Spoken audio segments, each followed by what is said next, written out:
The liberal strongholds of Chicago and San Francisco are facing a reckoning. Their misguided policies are coming home to roost. From the top down, people are calling for change. In San Francisco, Mayor London Breed was booed at a town hall meeting after she says she wants to crack down on criminals to protect law-abiding citizens. People who live here, the folks who work here, and the people who experience these challenges every single day, they deserve better.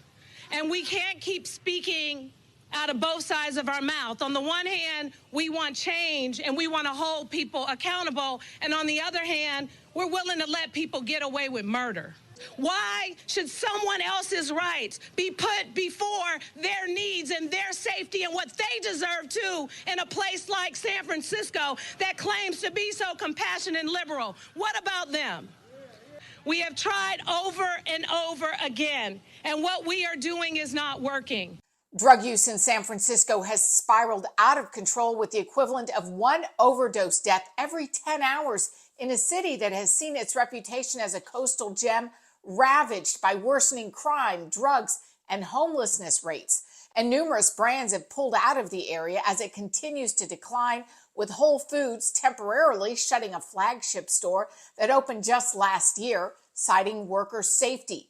And Nordstrom is closing both of its stores in downtown San Francisco due to, quote, changing dynamics in the area.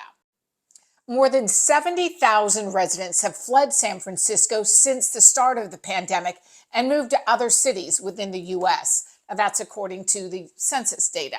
Now, check out the chaos that erupted in a Chicago community meeting over plans to house newly arrived asylum seekers at a community college for the summer. You can be compassionate, but you can't be foolish. We're inviting in like a magnet. Everybody come here, collect all your freebies. We're going to give it to you. Every sucker in here is going to pay for it. Who's paying? Nobody wants the answer. More than 8,000 migrants have arrived in Chicago since August 2022, and that number is still going up. Here's the deal. Big government soft on crime policies don't work. They never have, they never will.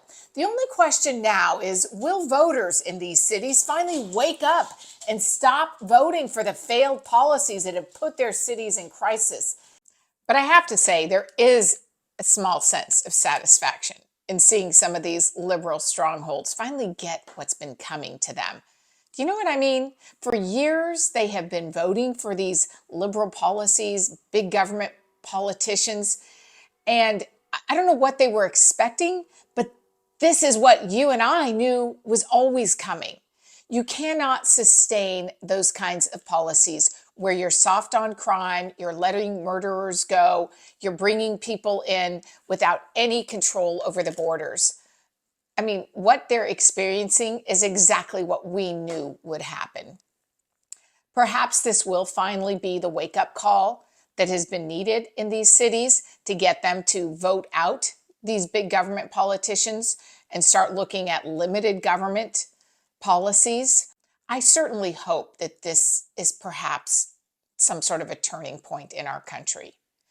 If you agree that these cities need to change and you like what we're doing here at Americans for Limited Government, please like and share this video and subscribe to us on YouTube at Americans for Limited Government.